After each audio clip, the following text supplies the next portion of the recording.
we're going to be reacting to Caleb Hammer's biggest financial freakout. If you don't know who Caleb Hammer is, he brings people on his show and essentially yells at them for bad decisions that they're making. $70,000 in 8 months, that's spending. F you. He does help them.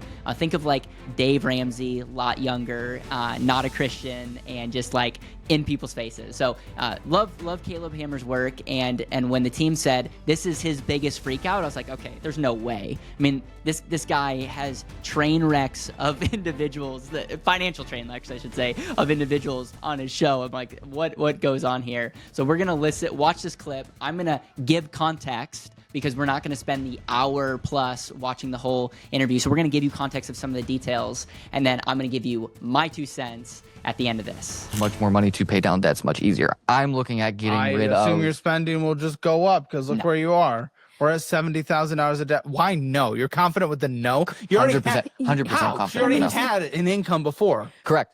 But how long has she not had an income? Since August. Yeah, 8 months. See you then. That is when our credit card debt. This is not $70,000 in 8 months. That's spending. F you. Well, $70,000 in 8 months. Our spending has skyrocketed because we also moved in after we got married because we're not allowed to live together before we got married. No, I moved into a place. That means I have to spend $70,000 in 8 months. What are you talking about, dude? A lot of our expenses were with her not having a job. We have to put on credit cards. $70,000. That is you living above your means. You do not need to live on $70,000 in 8 months.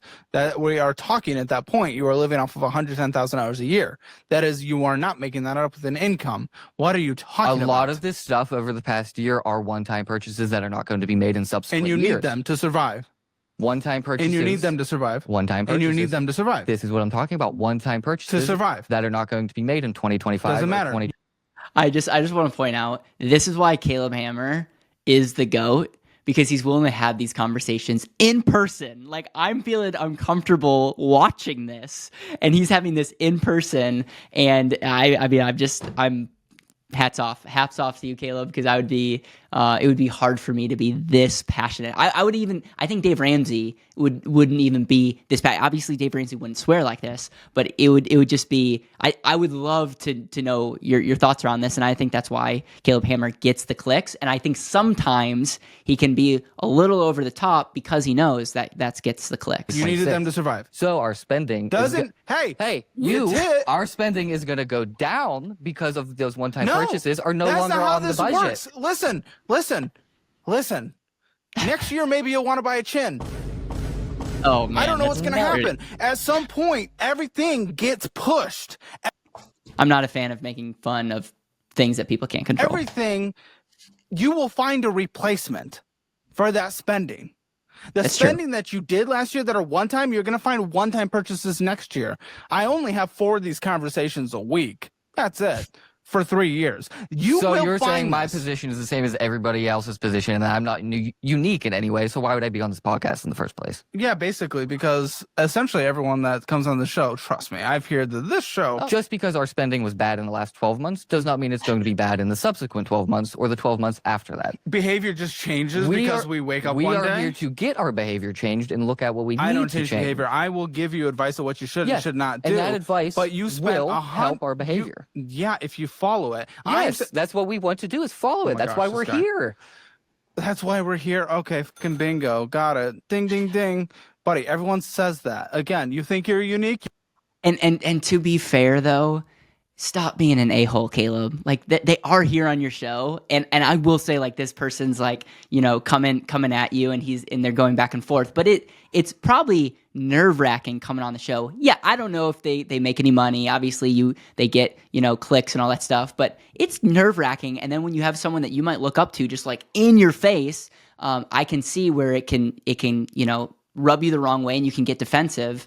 And to be fair, they are coming on the show, and there's a lot of people that are in worse shape that aren't willing to even talk about it. So for that, I do want to commend them more, and I commend anyone that calls into any type of show. They're making a step. They're making a step, whereas there are people out there that aren't even looking at reality or not even acknowledging that they may have a problem.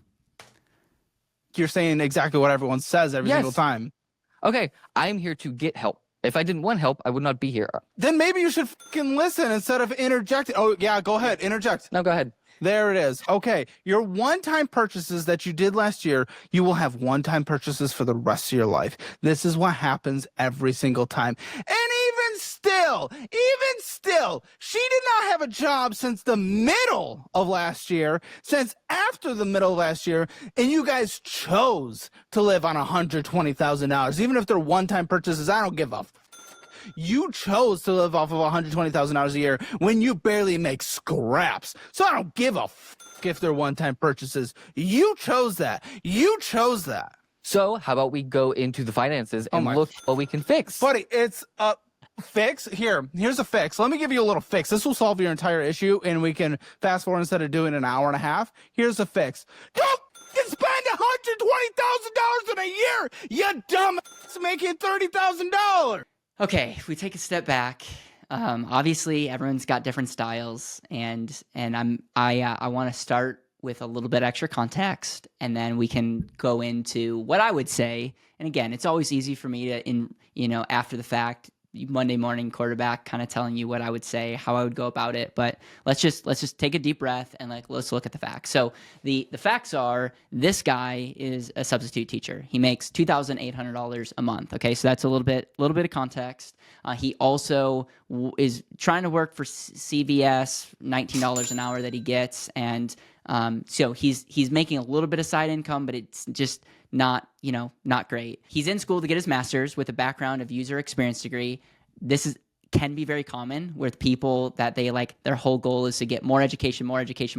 Sometimes more education doesn't mean more money. But let's just assume, and I don't have the background, but maybe there's a real clear master's of user experience, and this is the clear path of how he's going to make potentially more money. And so again, that's something that I'm highlighting. Okay. That's highlighting because the reason I'm highlighting it is you are your greatest asset, and your greatest ability early on is to make money. I'm not even worried right now about investing, especially in their situation. I'm asking the question, how do we make more than what you're making? How do we make more? Because that's an issue. I know Caleb Hammer's talking about the crazy spending, which we'll address in a second, but the lack of making money is an issue, and it's a 1-2 punch, because we could talk about lower your spending, and again, you are being responsible, but at the end of the day, you can only lower your spending so much, and I like to do both.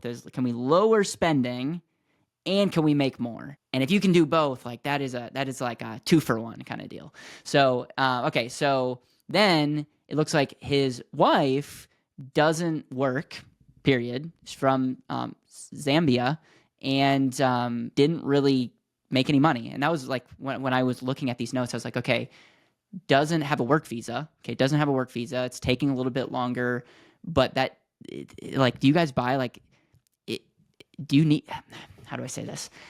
How do I say this without getting anyone in trouble? I know people very close to me, let's just say that, can read between the lines, and they hire people to do certain things that I or my friends or the people very close to me have never asked for their work visa. What I'm trying to say is, you don't need a work visa to create value. That's all I'm saying. I'm trying not to get canceled in the comments here, but you don't need a work visa to create value, to earn income. I've never asked a cleaner. I've never asked people that have cut our grass. I've never asked, even people that have done help around the house. Not every of them need a house visa. And so I think this mentality, and I wrote this down, this mentality of have to. Anytime someone's I have to, it's victim. That's a mind cancer. And I'm very sensitive to that, because that's going to get you nowhere in life. In fact, it is the thing that's going to be the Johnny Rain cloud over anything you do. You're always going to not get to where you want to go because of that mindset. So essentially, they're making $30,000 a year, and they're living off 120. Now, again, to be fair, this concept of a one-time purchases makes sense, justifying, but Caleb's had conversation after conversation, and there will always be excuses for making bad choices, and you'll say, this is the last time, I won't do this again. And it's how does that work out for most people? And so it doesn't. And so the reality is, your spending is out of freaking control, and that in itself, there's no way to justify that. And that's a train wreck happening and ready to happen in real time. So what are some of these one-time purchases? They bought couches, they bought TVs. They bought a sewing machine, which is very interesting. And I think Caleb Hammer asked them about the sewing machine, and it was like the idea was maybe to make money. But of course, what do you think? Do you think they actually made money on the sewing machine? No, but maybe that's why they purchased it. Desk, plates, dishes, vacation. I bet you that they've probably spent more money on vacations than I have spent personally in the last year. Just a thought. And here's another thought. Why in the world are you going on vacation in this season? Like that is the most American thing that I've ever heard of. Is like we're in this financial situation, but we deserve a vacation. And also, they eat out constantly because this person's wife doesn't like to cook. So you're just going to eat out. Those are the decisions. Those are the mindsets that are just like, well, I don't know what to tell you. I do not know what to tell you because I get anxiety, and this is a problem. This is the reverse problem. I get problems spending money when I have it. It's just hard for me to spend money because I value what goes into making money, and it's just hard for me to just spend it flippantly. In fact, even for our business, like we're looking at ways to save money on desk and all these things, just because it's like in my DNA, and we're doing way better than what these people are doing. Way better. Like we're not even on the same planet. And yet we're probably putting in more time and research and figuring out, do we really need that thing than what they're doing? And they're going on vacations, and they're also eating out because they don't like to cook. That for me would trigger, and that's where I would just be like, okay, we gotta have a come to Jesus moment here, because that mentality is unacceptable, and you will lose 100% of the time. In fact, I'm scared by the fact, the mentality of these two people getting married and these two people having children. Like that, I don't want to be mean, but it's like that. This is why it's so hard to reason with some people. Is like these people are having kids, and then they're teaching those kids the victim mentality. We're not even, and it's always other people's fault and all that. And then your kids have no shot. And so wasn't planning on talking about that, but that gets me fired up. So anyways, this is they got massive debt. No wonder you make 30, you pay 120 with no repayment plan, and unemployment, and then just lifestyle versus reality are all the talking points that we could go into. And so here's the thought. So with all of that, I try to look through a more optimistic lens, which is probably why my channel is a lot smaller than Caleb Hammer's channel. Caleb's Unite, but Caleb Hammer's got a lot more people that follow him, because it's like, I again, even in the midst of this, if I was sitting across the table from them, okay, it's like, yeah, we got to wake up. Like this is not acceptable. And like to just lay out like all these excuses, these one time, unacceptable. So where do we want to start? Let's first start by what's the goal? What is the goal? And try to figure out like what does intentional living look like? What do you actually want in your life? What are some values? And the reason you go down these things, reason you might say like, Caleb, why are you even talking about values? Like they're in train wreck. The reason you talk about values is then we can reference something back to what they're saying, what they value. Because I bet you if we did a value exercise and they listed integrity, blah, blah, blah, blah, blah, they listed some things, values, like we could say, do these decisions align with what you're telling me is the most important thing? Like that's what I love is a lot of people think like this whole like you have one life, intentional living is like a cop out. No, it's actually like the most effective way to coach people, because it's like, this is what you're telling me is important.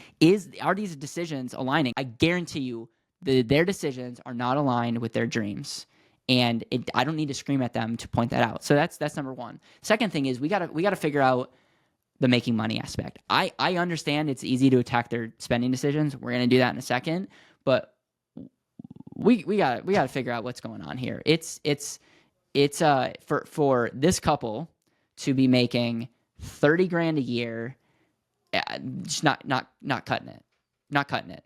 And this person's getting a master's in user experience. We got to figure something out. And so how I would go about that is I would do an audit, do your skill set audit, do your time audit. And I guarantee you these are the same type of people that are like, well, we're newly married, so we're not going to work on weekends because we're going to keep each other first, and we're not going to work past 5 p.m. because blah blah blah blah blah, and the summers are really important to us, so we're not like and that for I just have no sympathy for that. And it's one thing if you love your life and you're on a good track and you're like, I don't need to make more money, I'm going to spend time with my family. I'm cool with that. I'm 100% cool with that. I'm cool with the entrepreneurs out there that are like, hey, I don't need to make more money. I'm happy with my business. My business is working for me. I'm cool with that. But the moment that someone complains, or the moment that someone is not in a situation and there's an obvious area, when the obvious area is making more money, and the moment that you give excuses to why you can't do that, I don't freak out like Caleb, but I mean, we're not going anywhere until we address why this is the case. I talked to a person recently, and they were telling me about their situation, and they were just saying like how they didn't want to work at certain jobs because they felt like it was like, they used the word like they're like a slavery kind of deal, and I just cut it out immediately. I was like, just cut that language out. You have no, like, get that mindset out. Yeah, you don't need to work at these jobs the rest of your life, but like, we got to be scrappy and then continue to up level. And up leveling meaning, what that tells me when someone makes 30 grand a year is they're not providing a ton of value to the world. They're just not. And so you have to ask the question, how in my skill sets and my time can I provide more value in the world? And by providing more value to people, you will make more money. And it could literally be like, go down the list. But the higher the value, the higher leverage value that you can give someone, the more money you will make. And we'll have that exercise. And we'll also have that exercise with this gentleman's wife who's not working at all and saying, okay, I get it. You don't have a worker's visa, so you can't have certain jobs. What are we going to do? Are we going to sit around and eat out and watch TV? Or are we going to do something about it? And maybe you're going to clean, and maybe cleaning is below you, but you're going to clean right now until you have a worker visa so you can make more money. Like, these are conversations, and we're going to have that, and then we're going to hit period. We're going to ask any questions, and we're going to figure out what is the next step there. Hey guys, I just wanted to interrupt real quick. If you're watching this and have an indexed universal life policy, a whole life policy, have any type of insurance policy in general, and you're like, I want to know if I'm on the right track. I want to know if this is set up properly. We at BetterWealth want to help you. We want to give you a free policy analysis and show you, are you on the right track? Is there some things that you potentially could be doing better? And so we have a link down below that you will have access to. We would encourage you, if you have a policy and you want to see if you're on the right track, check that out. And if you're someone that's watching this and you're like, I want to talk to someone maybe setting up a policy for myself, or I have questions, we would love to serve you. You can also see a link to have a call with someone on our team. Back to the episode. One side point that I want to make is, I saw that one of their one-time purchases is a TV. Now, TVs are very interesting to me. They're actually very cheap. TVs are some of the most cheap, most expensive things that you can buy in your life. Let me explain. They're very cheap. I just bought a big TV for less than $1,000, and it blew my mind that it was like, how is this even possible? And so I'm like, that's insane. And yet, the sad reality is, TVs can be one of the most expensive things in your life, because you buy them, and what do? You sit in front of them and become a zombie. And as a result, it just like sucks the living energy and the ability to create out. And it's a way to cope.